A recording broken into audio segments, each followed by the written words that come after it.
Gentlemen, welcome back to the garage. We're out here once again to do another maintenance item on our 2012 Scion IQ, and that is to change the engine coolant. Now, the owner's manual stipulates that the change interval for this is either 100,000 miles or every 10 years, or 120 months. And that seems like a ridiculously long interval to me. So we're going to go ahead and change it early. This being a 2012 and it's now 2019, the coolant has been in there for, assuming that its original, 7 years, which is longer than any change interval for any vehicle I've owned before this. And I have a difficult time believing that the interval on this one is that long. So we're going to go ahead and change it now. You'll notice I've already got the car up on jack stands.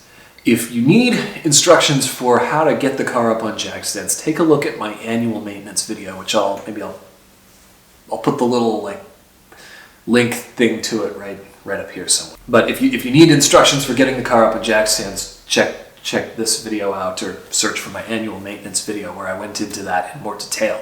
But I'm going to go ahead and start with it up on jack stands so we don't have to spend a whole minute putting it up there. But just know that for this procedure, you don't really need to get the car level or anything special like that. You just need to get it up off the ground high enough that you can reach under there and reach the drain plug. In order to get the old coolant out, we need to open our drain cock, which is this right here. It has this little spigot kind of deal on it, and then it has this little drain port right here that maybe the camera can't see. Anyway, there's a little pipe that comes out of it right here. Now, this is plastic, and you want to be careful with it, because especially if your car gets used even more than ours does, you may find that the plastic is a little bit brittle. But it should just be a matter of turning this. And if you need to, you can get a pair of pliers. No? Okay. There we go. So we just turn this guy. We make sure we got our drain pan under it here. And as you open it initially, you may not get a whole lot out. You're getting a little bit out. You may get some out initially, and then it'll just kind of slow to a trickle.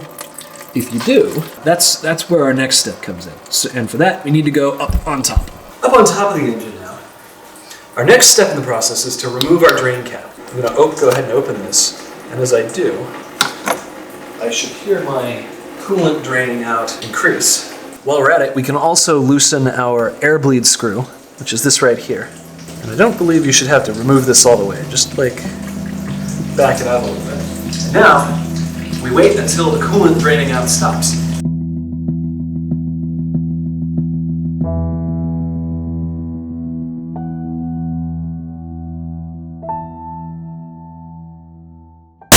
Once you stop getting coolant draining out of the drain cock, I said cock, you tighten it back down, and that's all there is to draining the fluid out. Now we go up top and refill. All right, up on top of the engine, we need to fill our coolant through here, our radiator cap filler neck. We should also make sure that our air bleed valve here is cracked open. I'm actually not sure if you have to remove this all the way. The manual doesn't say anything about removing it all the way. While you have this out, make sure to check the O-ring and make sure that it's not totally crushed. We're going to set that guy aside. This here is for air to get bled out as we fill this. I am going to use my spill-free funnel, which is basically a fancy funnel for people who do lots of car work that makes this job a little easier. But you can totally use a regular funnel and you just fill through here.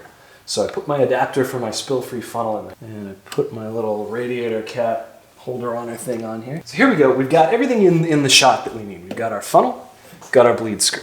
So we go ahead and take our coolant. We take our new coolant and we fill through here. And if the shop manual is to be believed, we're going to need 5.2 liters, which should be, that's just shy of 1.5 gallons. So we're going to go ahead and we'll start putting our first gallon in there.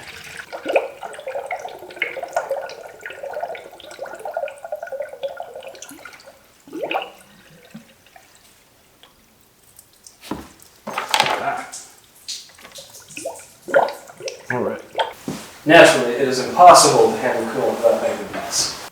All right, so for a moment, we're going to turn that guy shut. And according to the manual, what you want is to fill until you've got the fluid level just about up to top of this pipe-shaped part of the filler neck. Now that we've got our coolant back in there, we need to start the engine and warm the engine up and let it cycle the coolant through both into the heater core, which may be empty and have an air bubble in it, and also just throughout the engine. Once we stop getting air bubbles up in our spill-free funnel or out of here, if you don't have a spill-free funnel, you're good, and you can shut everything off, put your radiator cap in, change the fluid in your coolant in your overflow tank, and you're good to go. Go ahead and open the garage.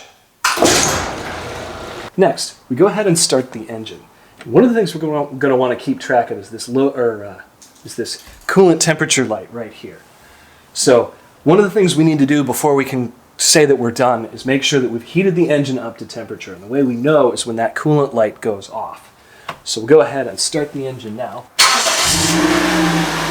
Also, with the engine running, we want to make sure that we turn our heater control over to all the way hot, our fan to 1, and we make sure that the air conditioning is set to off.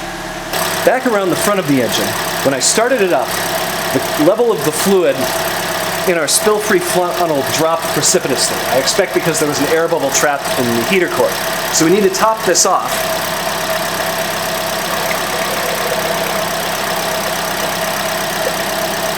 And we run the engine until we stop getting bubbles coming out of here or there. I've closed that one so it doesn't overflow because I'm using this. But in your case, you may want to crack this open and see if you get bubbles coming out, if you don't have one of these funnels. I'll put a link in the description to where you can get one of these funnels. I think it costs about $30, and in my opinion it makes this job so much easier because you don't have to open this and have coolant come gushing out and make a mess. You just plug this thing in, and it has a little plug for when you're done and if you have a little excess. I also need to top off my reservoir valve, which is right here. We need to fill this up to the full line, which is, it's going to be awfully difficult to get a shot of that, but it's one of the lines marked on the side of this piece. And in order to fill this without making a mess, we're going to need a funnel. Shouldn't have to put a whole lot in there to fill it up. But once you get the fluid in here, and you get the level right, you're all done.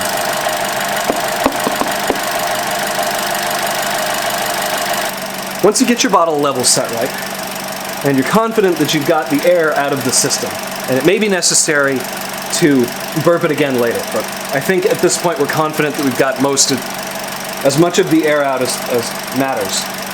We take our plug device for our spill-free funnel and we put it in there like that, and that allows us to remove the funnel without spilling any. But first I'm going to shut the engine off. You're going to want to have a container ready to stick the funnel into and drain the liquid that's in it out. Be warned that the liquid that's in the engine is hot now. It's probably not boiling, but it's warm definitely. Take this and stick it in here. This is perfectly good coolant, so we're going to put it in the for keeps jug. We take our radiator cap, we put it on there, okay, and then we twist that until it's closed. Back under the car, the only thing we mess with could potentially leak is this drain cock right here. We make sure that we've got that tight, and then we start the engine one more time and just watch it to make sure that there's no coolant leaking out. And we watch the drain cock to make sure that nothing's coming out of it, which it's not, and that's basically the end. If you spilled any coolant on the floor, you should clean up. But otherwise, we're ready to close the hood and take the car down off the jack stands. Alright guys, let's follow up. As maintenance jobs go, this is a pretty simple one. You drain the coolant out and you put new coolant in. Regarding the type of coolant you use, Toyota makes two types. There's a red and there's a pink. The red is primarily meant for engines with iron blocks, but it's compatible with almost anything. So the red is safe to use, the pink is the proper type. The type I bought and used is compatible with either one. If you really wanted to be a stickler for proper maintenance, you would go to a Toyota dealer and buy the pink type, but I couldn't be bothered because I don't think it matters that much.